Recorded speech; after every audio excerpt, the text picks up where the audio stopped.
Hey, Bill Leatherman here for Money Evolution. In today's video, I'm going to be talking about why your Social Security analysis may be wrong. And we're going to be going through a little bit of a case study example here to show you how to really calculate your break-even analysis. Now, your Social Security benefits may be one of the most important elements of your overall retirement plan. And I don't make that statement lightly. So whether your portfolio is worth $1 million or you have $5 or even $10 million of portfolio assets, almost every single retirement plan that we do, that Social Security benefit and the collection strategy that you choose to use is a really big deal for your long-term longevity of your cash flow-based financial plan. So let's jump into a little bit about Social Security, just as a quick refresher. We're not going to take a super deep dive, but you may be familiar with the term called your full retirement age, or FRA, and that's the age when you're entitled to your full unreduced Social Security benefits. And so we say at that time you're going to get 100% of your benefit. But if you want to take it early, you can collect your Social Security benefits as early as age 62, but it's going to be at a 70% level of that full retirement age amount. It's also called the primary insurance amount. And then if you delay taking Social Security benefits, you're going to get an 8% increase for every year you delay to a maximum collection age at age 70, which would give you 124% of your full retirement age benefit. So we're going to use our example here that we've used in a couple of other hypotheticals for this case study, the Mitchells. We're just going to say Tim Mitchell would be eligible for a $3,700 benefit at his full retirement age. And just to put some context in it, if he took that benefit early at age 62, he would get $2,590. And if he delayed to age 70, he would get $4,588. So the first thing we want to do is we're going to calculate out, say, okay, let's look at if he took that benefit at age 62. So there's 5 years, obviously, between age 62 and age 67 there. So if we just multiplied that by 60, we know that he would collect $155,400 in the 5 years between age 62 and age 67. So that's a lot of ground to make up there, that $155,000. So what we know about taking it at full retirement age is that it's going to be about $1,110 more that he's going to get at age 67 versus age 62. And we're going to talk about a couple of things that are missing from this here later in the video, but one of the things this isn't taking into account are any cost of living adjustments. So if he takes it early, that $2,590 should have a cost of living adjustment depending on what the Social Security Administration does each year, but also that amount at full retirement age would also get a cost of living amount. So we're going to keep things consistent here, but we're leaving the inflation part out of that. So we can basically say, okay, so if we take the $155,400 divided by that $1,110, we know that it would take 140 months to basically make up for that. In other words, that first 140 months, you're just getting back to break even. And that's how a lot of people actually calculate this break even analysis. So that works out to be 11.66 years. So Tim would have to live to be 79 years old to basically make sense for him to delay taking that full retirement age benefit to the full retirement age. We can do basically the same thing if we're talking about the age 70 benefit. So in this case, we're going to take the $2,590, and now we have 8 years between 62 and age 70. So we're going to multiply that by 96, and that number comes out to be $248,640. So if somebody's thinking about delaying Social Security benefits to age 70, in this case, in this example, there's $248,000 of Social Security benefits that you're not even going to get by the time you get your first check from Social Security by delaying that. So it's over $250,000 if you really think about that. But if you do wait, that's going to be quite a bit more money. So we can subtract that $2,590, and you're going to get almost another $2,000 more per year at age 70. So you're going to start to make that ground up relatively quickly, but we can do that same math and take that 248,000 divided by the 1998, and so that's going to be 124 months, or about 12 years, or exactly 12 years pretty much. And if we add that to 70, This break-even is 82 years old. And this is how we would calculate that break-even analysis. But what if we compared collecting at age 70 to collecting at the full retirement age? Well, we can do basically the same math there. So if we wait to age 70, we're going to get that $45.88. And then if we collected it at full retirement age, it would be $3,700. So that's a difference of just $888. And we can also figure out, okay, $3,700, in this case, it would be 3 years from 67 to age 70 there, so times 36 months of that payment. So that would be $133,200 that somebody would collect between their full retirement age and age 70. And so if we do that and divide that by the extra 888, that's going to end up being 150 months or 12 and a half years. So almost the same as it would be if we're comparing the age 62 collection to age 70, just a half a year longer there. So the break even in this case is 82 and a half. So what's missing? So what's missing here from this kind of Social Security break-even analysis? Well, one of those we kind of talked about is cost of living adjustment. And that can get a little complicated to calculate unless we're using some kind of a tool or spreadsheet or something that's going to be able to estimate what the annual increases to the Social Security are going to be on an ongoing basis. The big thing that is not being considered here are the withdrawals from the portfolio. And so to put this simply, if you delay taking Social Security benefits, your gaps for your retirement income strategy or plan are going to be bigger, which means you're likely going to have to take more money out of your portfolio assets. And that's going to mean not only a reduction in the amount of money that you have in those investments, but it's also the compounding of those investments over time as well.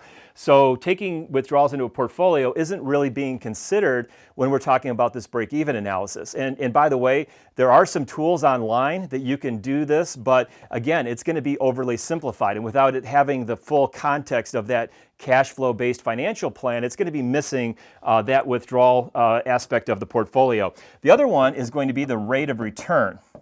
And this is something we're going to look at here in just a second. We're going to get into our eMoney financial planning software to show how we actually do this Social Security analysis to really dial it in and figure out when's the best time to take that Social Security benefit. But essentially, the higher your rate of return, the more it's going to favor taking Social Security benefits early. Because again, it's going to be that compounding factor that we are going to use there for that. It's going to be a bigger buildup of those financial assets. So let's dive into the software here. Okay, so here we are. We're inside of the eMoney financial planning software, and I've already got a couple of these scenarios built out. So the way we're going to look at this is we're going to look at the portfolio assets over time and the change in these portfolio assets for each of these scenarios here. And so the first one we're going to look at here is we're going to look at collecting Social Security at age 62 versus what we were looking at initially, which was our base facts, which is collecting at age 67. So one of the things we can see with this is we can see if we collect that early, we're going to have some of these green bars. That means our portfolio assets are going to be greater in those years because, again, we're trying to make up that gap, that amount of money that we would have collected in those early years before we turned on Social Security at 67. And so we can see that. And once we get to that age 67, we're going to start to see that number go down a little bit. But at the peak, it actually gets up to $355,000. So in other words, the portfolio assets are worth $355,840 more by delaying Social Security than it would have been if you would have collected that early. And then that's going to slowly diminish because we're going to get more money from those Social Security benefits by having delayed. And by the way, this is a married couple, Tim and Jill, and we essentially just turned both of their Social Security benefits on in this scenario at age 62. And so in that scenario we just did there with the really simple break-even analysis, the break-even for that was about age 79. And we can see, though, because we're factoring now the cost of living for those Social Security benefits going up, as well as the portfolio withdrawals that would have been needed to meet their retirement gaps if we did do that delay. And so the break-even actually gets pushed out all the way to right there, age 86 and 84. So a couple factors that are going to be a part of this is, again, you're going to want to, people sometimes say, hey, I want to get Social Security while I can. I want to take it early. Maybe that's some people's strategies out there, and that's not wrong. Social Security benefits are, the trust fund is running out of money, and the Social Security Administration says that by 2033 or 2034, there's not going to be enough money to pay those benefits, and they could see a 30% reduction in the amount of Social Security benefits paid. I personally don't think that's going to happen. I think that they're going to come up with a way to solve this like they did back in the early 80s and even in the early 90s when we had some of these similar issues with Social Security. But that's what Social Security is telling us right now. So some people want to do that. Your longevity and health history of you and your family, you and your spouse, and obviously the longer your longevity, the more likely you are to make it past one of these break-even ages and get more out of those Social Security benefits. But we can see that's much different. That's about 6 years more than what our very simple break-even analysis showed there. And then if we looked at collecting at age 70, we can see what that looks like, and we can see that by delaying, your portfolio is underwater by a pretty significant amount, about the same amount, and that 300,000, I think 336 is where it peaks out there. And then even though you're getting more money by having delayed those benefits to age 70, it takes a long time for that money to recover. We said 82 was the age with our simple calculations there, but at age 82 in our analysis, factoring in that inflation and portfolio withdrawals, you're still $189,000 underwater, and we don't actually see a break even until age 91 or age 89, and then it finally does end up being about $150,000. So sometimes when we do this analysis, it gives people, we don't know how long we're going to live, we don't know what's going to happen to Social Security, but by seeing this and seeing where those break even thresholds are, it gives people a little bit better understanding of when to collect Social Security and what's going to be best for their situation, because we don't know some of the answers to those things. I'm going to pause the video here real quick, and I'm going to hop back into the software. I'm going to look at that last piece, which is what happens if we see a higher portfolio return, and what does that look like for Social Security. Okay, so I just made a couple of changes to the rate of return on the portfolio. Essentially, inside the software, we tend to be a little bit more conservative, or a lot more conservative with our forecasting as we're building out retirement plans. So we use a rate of return of 5.09% for all of the investments in the portfolio. We certainly hope and maybe expect to get more than that, but 5% is what we use there to kind of account for sequencing of returns and things like that. But what I did is I just increased it a little bit from 5.09% to 6.47, and we can come back in here and see what those scenarios look like here. And so for the age 62 collection versus our full retirement age, we can see now with just getting a little bit better rate of return, our break even has been pushed out all the way to age 94, 92. So, way out into the future there, even more. And so it's even past the actuarial life expectancies. And then if we look at delaying to age 70, I think this is pretty interesting here. We never actually catch up. So if the expectation is to get a little bit higher rate of return on the portfolio, it may not favor that delaying of Social Security benefits. In fact, here it starts off in the negative because you're not taking those benefits and you're having to dig your way out of that big hole, but it actually never catches up. In fact, actually all the way to age 95, there's still about $123,000 less in the portfolio assets there.